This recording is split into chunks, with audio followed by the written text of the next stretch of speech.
पिछले कुछ हफ्तों में हीराराम की ढाणी में नए मेहमान आए हैं। रेगिस्तानी कांटेदार जंगली चूहों का एक परिवार उनकी इस घास की झोपड़ी में ठहरा हुआ है, जहां वे अनाज रखते हैं।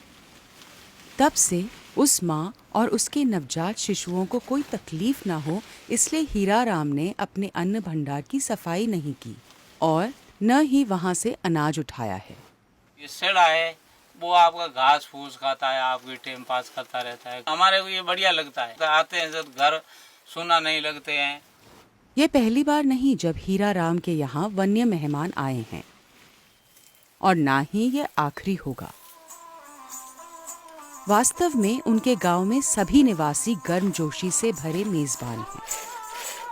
वन्य जीवों के साथ जगह साझा करना उनकी संस्कृति का एक हिस्सा है। वो खुद को राजस्थान के ओरण के संरक्षक मानते हैं।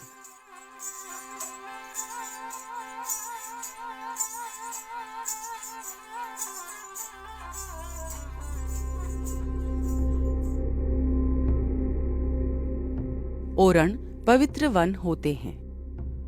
आसपास के गांव द्वारा संरक्षित हर ओरण में एक जलाशय होता है जो समृद्ध जैव विविधता को बढ़ावा देता है। इसे एक मरु उद्यान भी कह सकते हैं, जो एक सूखे रेगिस्तान को जीवित रखता है। राजस्थान में ऐसे लगभग 25,000 ओरण हैं। ओरण के लोगों और वन्य जीवों का जीवन एक दूसरे से एकदम जुड़ा हुआ है। एक के कारण दूसरा फलता फूलता है।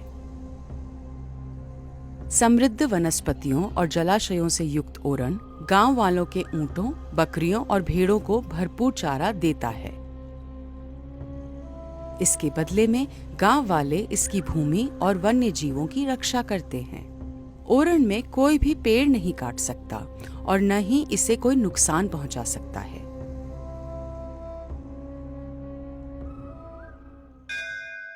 देगराय माता मंदिर।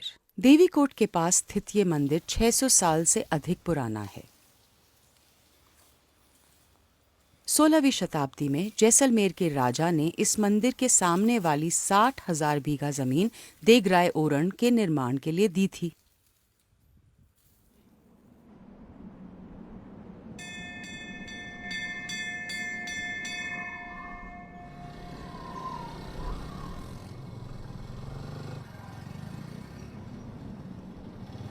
सुमेर सिंह देगराय ओरण के केंद्र में स्थित सावंता गांव में पले बढ़े।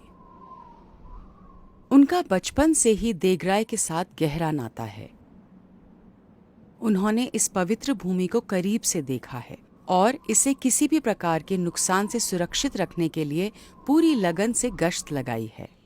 इस देगराय ओरण के अंदर पेड़ पौधे तो काटना दूर रहे, एक पत्ता तक नहीं काटा जाता है। एक तो हमारे इस ओरण में हिरण है, खरगोश है, लोमड़ी है, डेजर्ट कैट है, बहुत ज्यादा में पाए जाने वाले। हाँ, सांडे है, चूहे है, शेड़ा है। सर्दियों में जो आने वाले मेहमान है जिसमें डेमोसिल गिद्ध है, तिलोर है।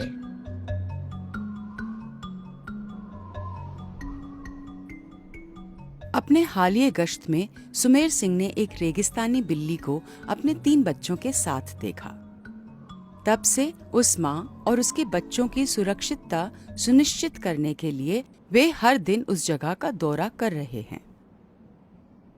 देगराय ओरण विभिन्न प्रकार के पेड़ों और वन्य जीवों को आश्रय देता है। यहाँ सांडा, रेगिस्तानी जरबिल और अन्य सरीसृपों की एक स्वस्थ आबादी पाई जाती है, जो कई शिकारियों को आकर्षित करती है।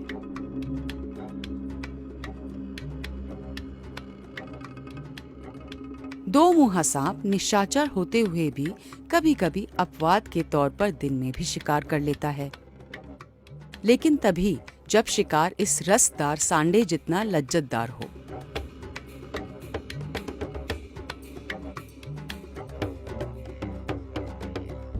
आखिर सांडा एक बेशकीमती शिकार है जिसे हर शिकारी खाना चाहता है।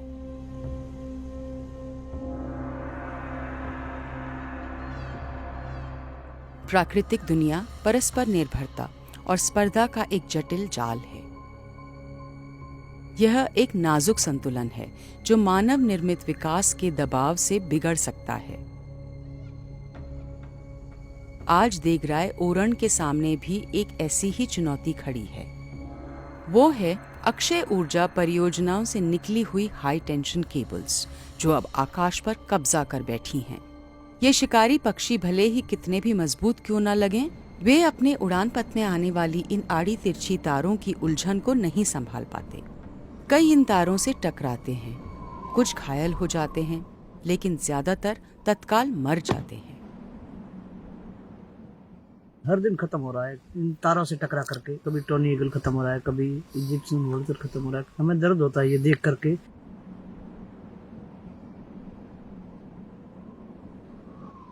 विकास हमें चाहिए, विकास के बिना कुछ संभव नहीं है। लेकिन विकास किसके बदले में मिल रहा है? विकास जिसके बदले में मिल रहा है वो उसके प्रकृति, जो यहाँ पर्यावरण, ये जो सब चीजें नष्ट हो रही है वो खो रहे हैं हम।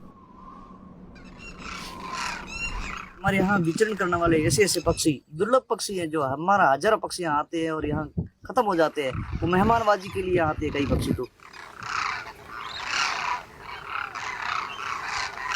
ये जो डेमोशन क्रेन है, ये मंगोलिया और मध्य एशिया से जो यहाँ आती है, यहाँ मेहमान रूपी ये 4-5 महीने रहती है, जैसे ये सर्दी की ऋतु में।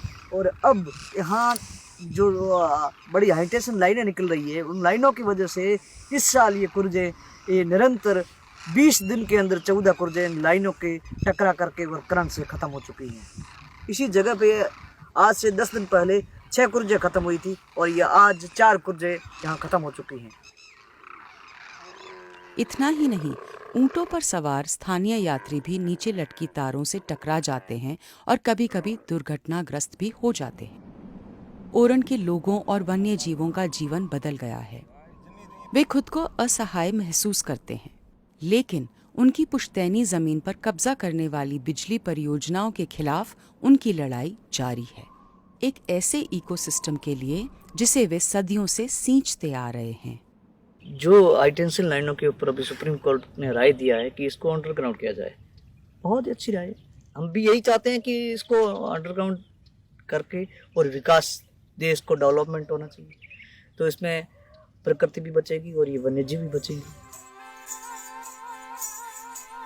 भारत जैसे देश में जहां 1.4 अरब से अधिक लोग रहते हैं और जिसकी केवल 5% भूमि आरक्षित वन के रूप में संरक्षित है, वहां ओरण जैसे सांस्कृतिक रूप से संरक्षित लैंडस्केप में रहने वाले लोगों की भूमिका बहुत महत्वपूर्ण होती है।